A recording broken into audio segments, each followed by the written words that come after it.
Ce sont des lames d'acier chromé de 11 mm d'épaisseur et de près de 32 mm de large. Elles constituent un piétement en X, signe distinctif du siège Barcelona, dessiné par l'architecte Mies van der Rohe en 1929.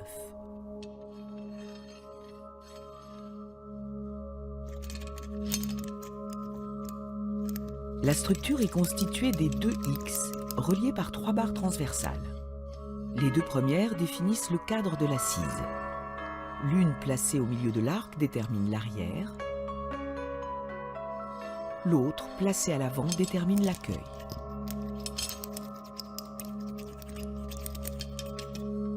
La troisième barre complète la structure en formant le dossier.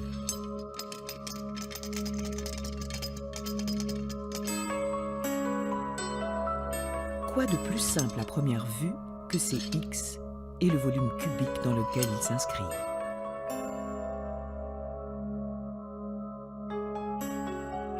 La mise en relief de l'ossature est un langage nouveau pour l'époque.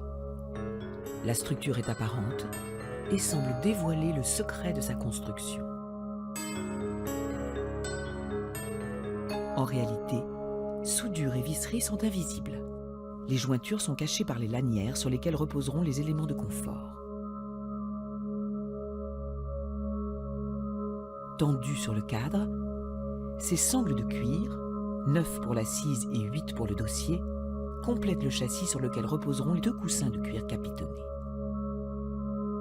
La teinte des sangles est assortie, de sorte qu'elle passe presque inaperçue.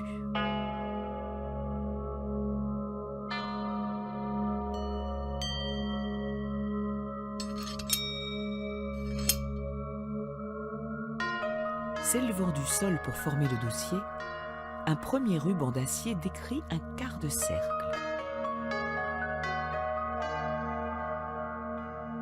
Ce cercle a pour rayon le côté du carré dans lequel s'inscrit la chaise. Le rayon constitue le diamètre d'un cercle décrit par le piétement arrière. Un troisième cercle, identique au premier, détermine l'assise.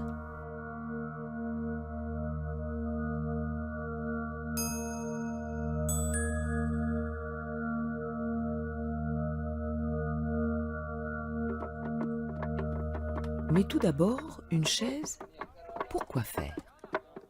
Car près de la moitié des habitants de la planète s'en passaient très bien. Ils se reposaient, travaillaient, mangeaient, sans avoir besoin de s'asseoir sur une chaise.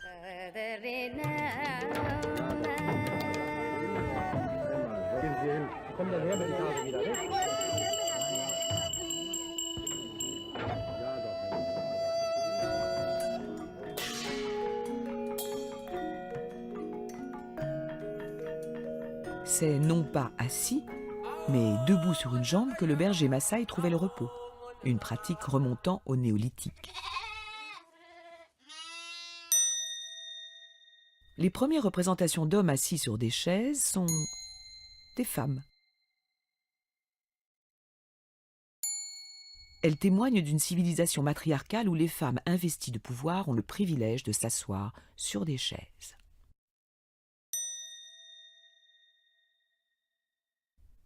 À quelques 12 000 ans d'écart, la chaise Barcelona est à nouveau symbole de statut social. Mais il y a différentes façons de s'asseoir sur une chaise.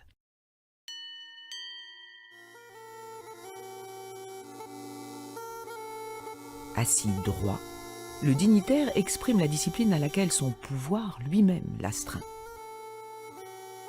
À l'inverse, la souplesse de la ligne de l'élégant klysmos de l'élite grecque est l'expression antique d'une posture alanguie.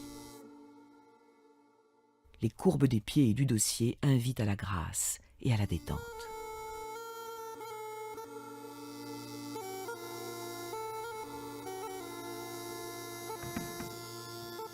Sauf anomalie, aujourd'hui tout le monde peut s'asseoir sur une chaise, alors que rares sont les privilégiés susceptibles d'être portés. On pense alors au palanquin, Ce siège-trône à porteur, glissant comme en lévitation. Suspendu dans les airs, les genoux vacillant au bord d'un porte-à-faux aérien, roi d'un jour sur un palanquin des temps modernes. It's a classic piece of furniture. It was the modern idea, it was the modern throne. Very simple slab of the leather seat in the front and the back on an X-form base that looks back to Schinkel, who was very important to Mies in terms of overall architecture. That's where the X-form comes from, that cast iron chair that he did. And then very simple, a horizontal and a vertical, and a slight inclination so that the chair sweeps the person forward. It actually frames them, right? So that the chair is also, in a sense, if you see me seated here right now, you see a little bit of chair on the left, and you see a little bit of chair on the right. And then I'm centered in the chair. So it's about pushing me forward and presenting me.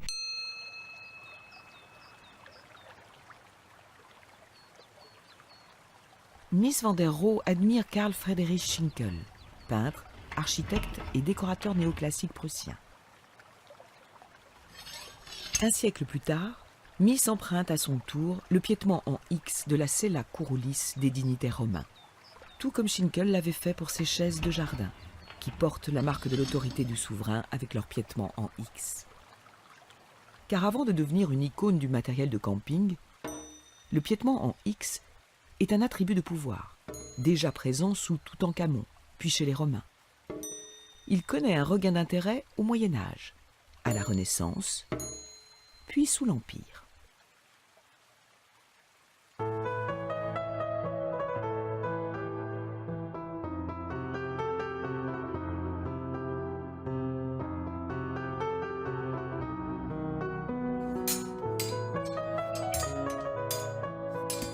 Pour sa version non pliante, Mies détourne des barres d'acier standards utilisées dans la construction, auxquelles il donne une finition chromée pour un aspect luxueux et solennel. Cela devait être monumental, dit l'architecte.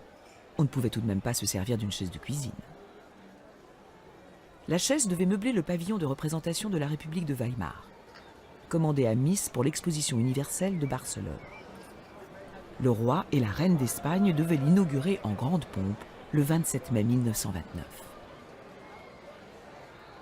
À la demande du gouvernement allemand, ce pavillon devait exprimer Weimar dans toute sa clarté, sa simplicité, son authenticité. You know, when I got a job from the government, they told me, we need a pavilion. I said, what do you mean by a pavilion? She said, I don't know. We have so much money for it, build it.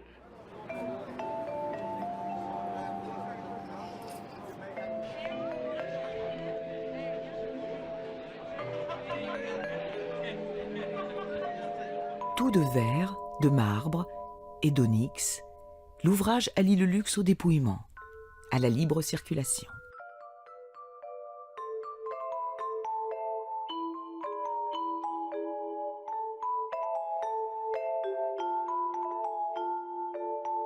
Dans cet environnement, Mies donne à son siège une disposition axiale qui confère à l'objet toute sa prestance.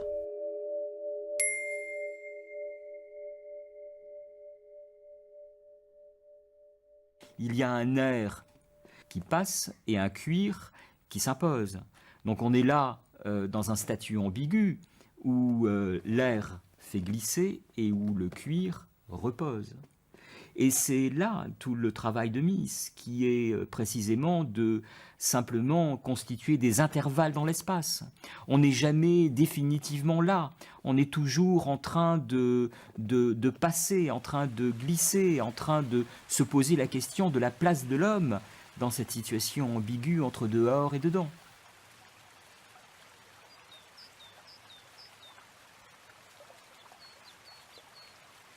Mais de toute façon, il n'est pas fait pour s'asseoir. Le roi et la reine passent. Ce sont des fauteuils d'apparat. Et ces fauteuils, au fond, ce sont des danseuses, c'est un bal.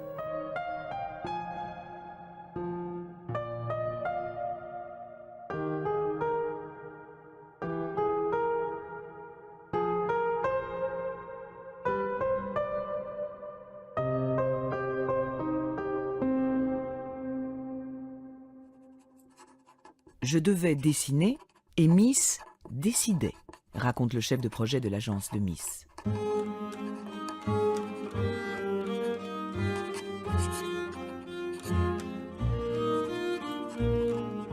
Le premier siège du pavillon avait été le tabouret. À quelques jours de l'inauguration, il s'agissait maintenant d'ajouter un dossier. Un détail retient l'attention. Des accents d'une main rapide, probablement celle de Miss, garnissent l'intersection. Sans fonction mécanique, il donne tout son caractère au X.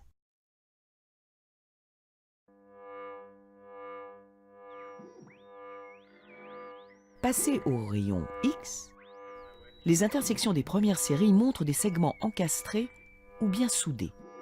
Le fabricant pouvait faire comme il l'entendait pourvu que le dessin soit respecté. Aujourd'hui, les deux segments sont soudés non plus côte à côte, mais l'un sur l'autre.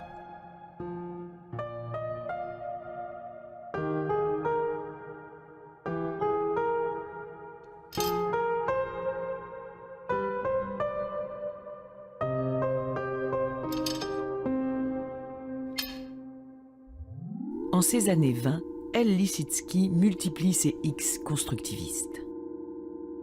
Ce sont des Pro-Un, acronyme russe de « Projet pour l'affirmation du nouveau ». Pro-Un, qu'il appelle encore station de correspondance entre la peinture et l'architecture, et qu'il inscrit dans un projet artistique inédit.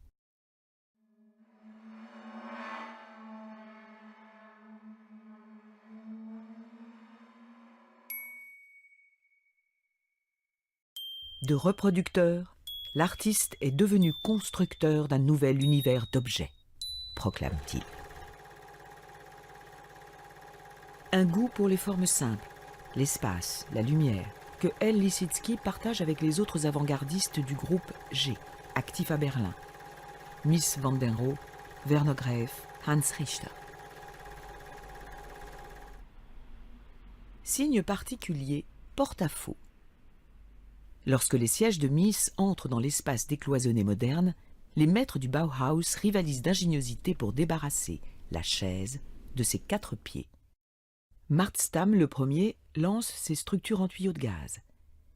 Puis, selon la légende, Marcel Breuer récupère des guidons de vélo pour créer sa fameuse Vassili. Débarrassé du superflu, l'objet s'efface comme par magie. Bientôt, on pourra s'asseoir sur l'air, comme le rêvait Breuer dans son photomontage.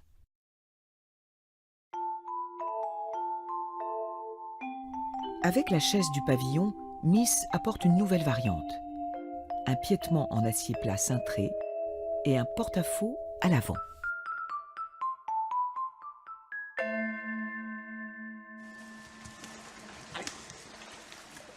Mon idée, dit Mies, était d'utiliser l'élasticité relative de l'acier.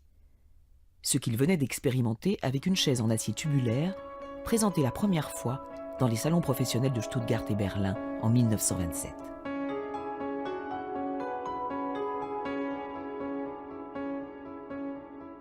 Démunie de pieds arrière, l'assise en suspension devient élastique. Seule la résistance du matériau assure le soutien de l'utilisateur. Une idée intervient alors. Et si ce léger ressort pouvait se substituer au confort du rembourrage? Or, l'acier plat se révéla décevant.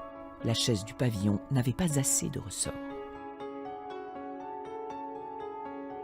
L'année suivante, Mies dessinera un nouveau piétement pour donner plus d'élasticité à la structure en acier plat.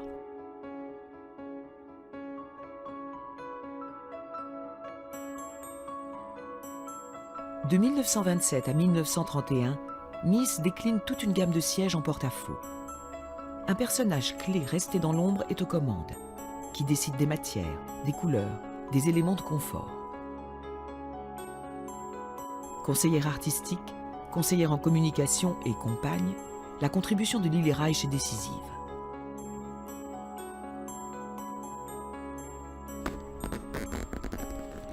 Le divan, inspiré de la Barcelona, pourrait bien être de sa création.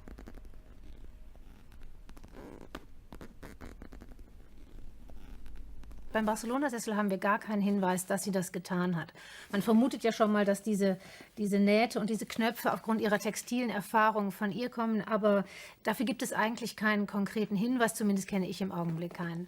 Anders verhält es sich beim Daybed. Da haben wir mehrere Quellen, die doch darauf hinweisen, dass dass der Entwurf von ihr ist. Sie deklamiert ihn auch als einen Entwurf von ihrer Hand. 32 wird es unter ihrem Namen publiziert und später sagt sie in einem anderen Zusammenhang, als jemand das kopiert hat, sagt er, du kannst meinen Entwurf nicht kopieren. Also wir haben verschiedene Quellen, die schon darauf hinweisen, dass Lili Reich das Daybed zumindest entworfen hat und das Mies es später unter seinem Namen weiter produziert hat.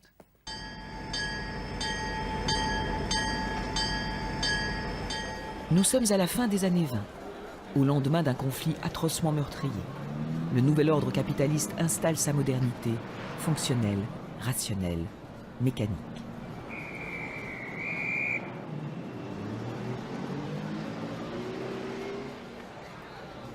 Mais au cœur de l'agitation de la capitale berlinoise, c'est l'hyperinflation.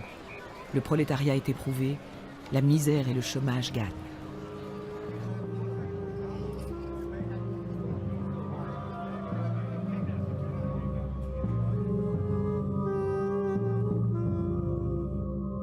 La fabrication de la chaise du pavillon s'arrête en 1931.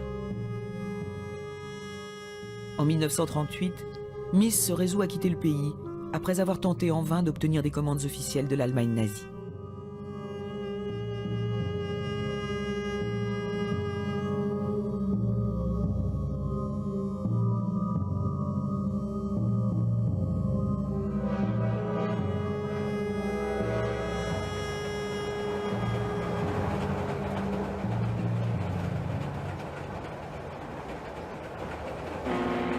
Mies arrive aux États-Unis dans une société de bâtisseurs et d'entrepreneurs qui, eux, se relèvent de la récession.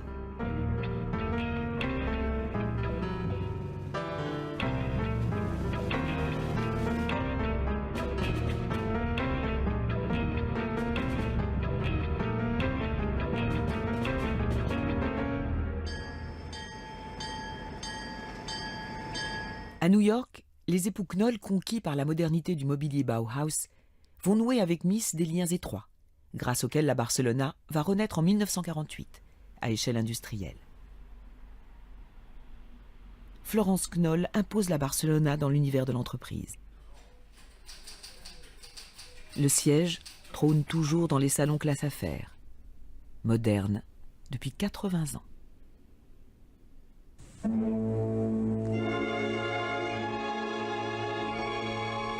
As the stylists surround our lives with functional forms of beauty, so they surround themselves in an atmosphere of aesthetic challenge. For the studio of Parmi les pionniers du secteur du mobilier de bureau haut de gamme, Florence Knoll aura forgé le concept de corporate design, identité visuelle de l'entreprise. and materialize their dreams. To give us a better understanding. Associé à une stratégie de communication des plus innovantes, le directeur artistique Herbert Matter, photographe et graphiste de l'école suisse, créera l'identité graphique de Knoll. Logos, catalogues et publicités stylisées, inspirés par la typographie des constructivistes et par le photomontage.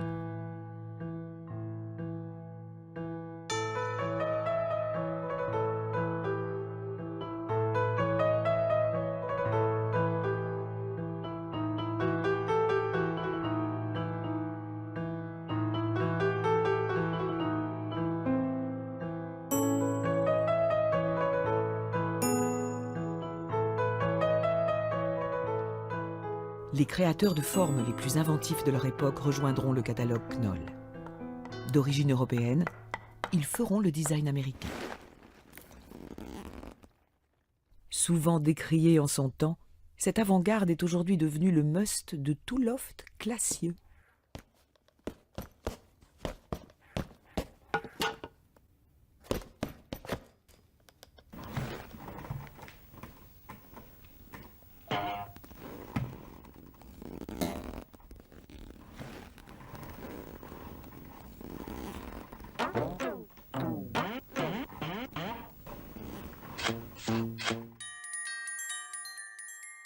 C'est en Italie que que Knoll trouve de nos jours une sellerie d'excellence. Il faut une journée entière pour une seule chaise. Découpe à l'emporte-pièce des rectangles de cuir, 20 par coussin.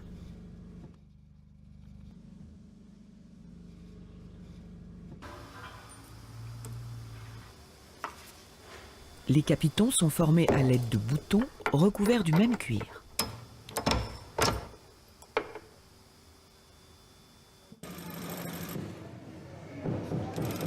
Des passepoils camouflent l'assemblage et renforcent l'aspect net et rectiligne.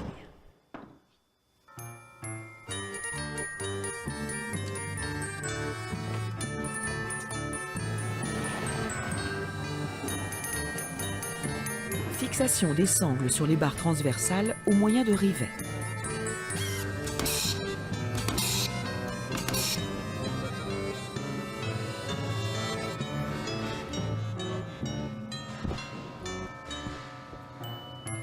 De la mousse à haute densité remplace le rembourrage de crin de cheval utilisé autrefois. Pour finir, les pattes d'attache sont insérées dans le coussin d'assise.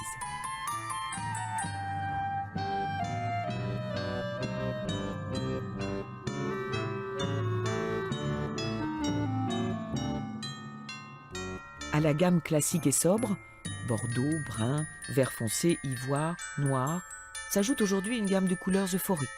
Cobalt, vert pomme, jaune d'or, vermillon. 900 couleurs sont disponibles. Acier plat. Forme basse de lounge chair. Inclinaison. X. La Barcelona a inspiré de nombreuses interprétations. Tordu, avachi, c'est l'inverse de la Barcelona. En même temps, sangle de cuir, fer plat, c'est presque la même chose, dit Jean Nouvel de sa Milana.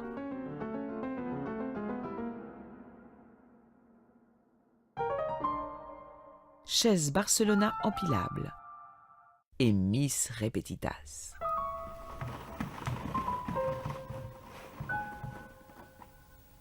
Il n'y a souvent qu'un pas du design à l'œuvre d'art. Le photographe Jeff Wall s'introduit dans les coulisses du pavillon. À l'aube, à l'abri des regards, groupe de chauffeuses et tabourets à la toilette. Bientôt, confié aux bons soins du laveur de vitres, le temple des modernes aura retrouvé son éclat. Alors, comme chaque jour, reprendra une savante chorégraphie orthogonale.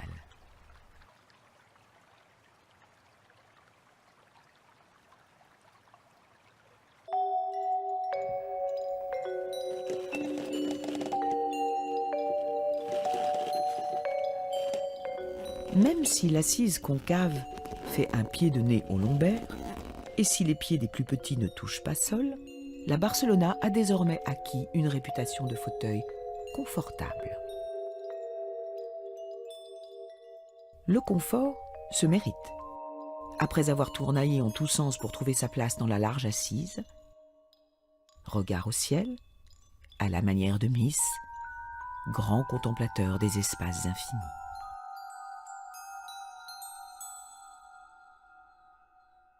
You know, in architecture, the proportions are not always the proportion and the things themselves. Often the proportion between the things. You know, there's nothing, but still there is a proportion.